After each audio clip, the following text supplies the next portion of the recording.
Etorri, Aitor eta Amets. Zuek senar emazteak zeate. Ohitura duzuen bezala, elkarrekin oheratu zineten bartere. Aitor emaztek Ametsetan pasado gau osoa. Eta esnatu eta jaiki orduko Amets senarrak oso aurpegi arraroz behitzen diozu.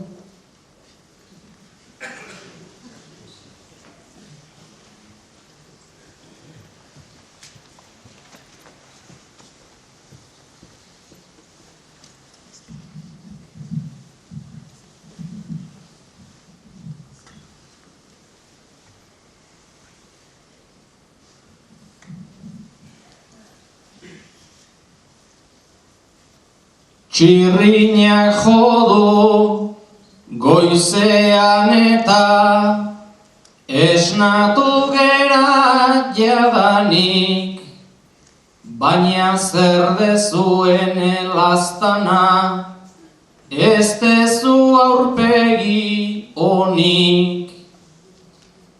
Izerdi patsak kopetean ta arna sartzen badan lanik, zer ezaldezu ondo lo egin, ederki egin dut bani.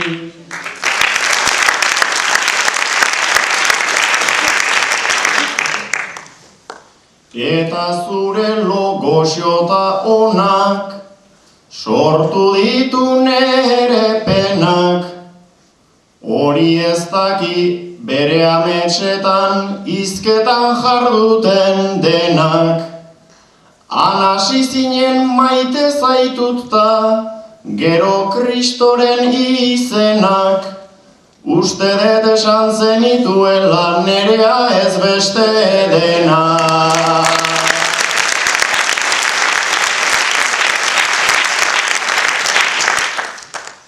Beraz lo egon eta alere, hizketan alnaiz aritu, ta beste denen izenak esan, gehiago ezin kabitu.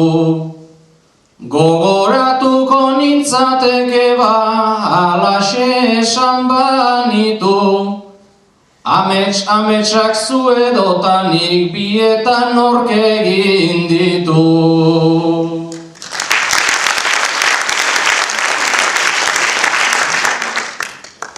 Zuk behintzat amets egina duzu, ta ez dut hartu atsegin. Anasi zinean Jose Luis Lontxo Iñaki eta Jose Fermin. Nerea nahi denen izenak esan zenituen luze eta fin. Hainbeste aukera izan da nola ezkondu zinean nerekin.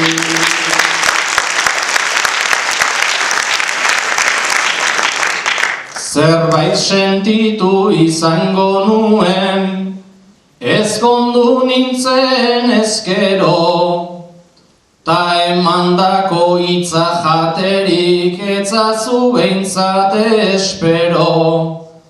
Baina anaiak aipatu eta badezu mila endredo, igual etzaizu gaizki etorriko espabilatzeko edo.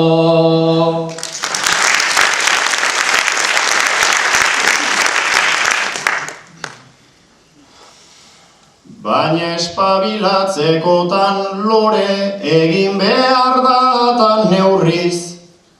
Ordu erdirik nik ez dut egingo hola bazabiltza berriz. Zu gau guztia hizketan pasa, zenbat irrintzi zenbat hitz, ta utxalitzak esna dago laisilik egongo balitz.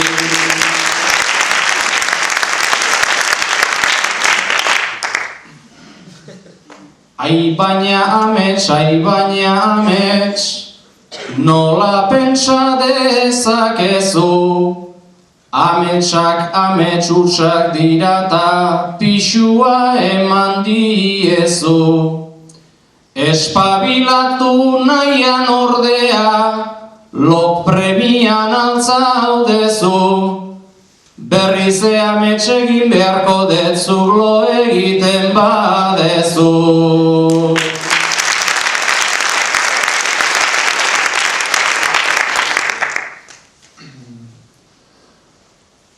Honek lorikan igual ez du nahi, nik nahi nuke atsedena. Teknikatxo bat esango dizut, ikastea da onena. Ni ere banaiz bestei begira inoiz ibili naizena, baina mantei jarri oidiet emaztearen izena.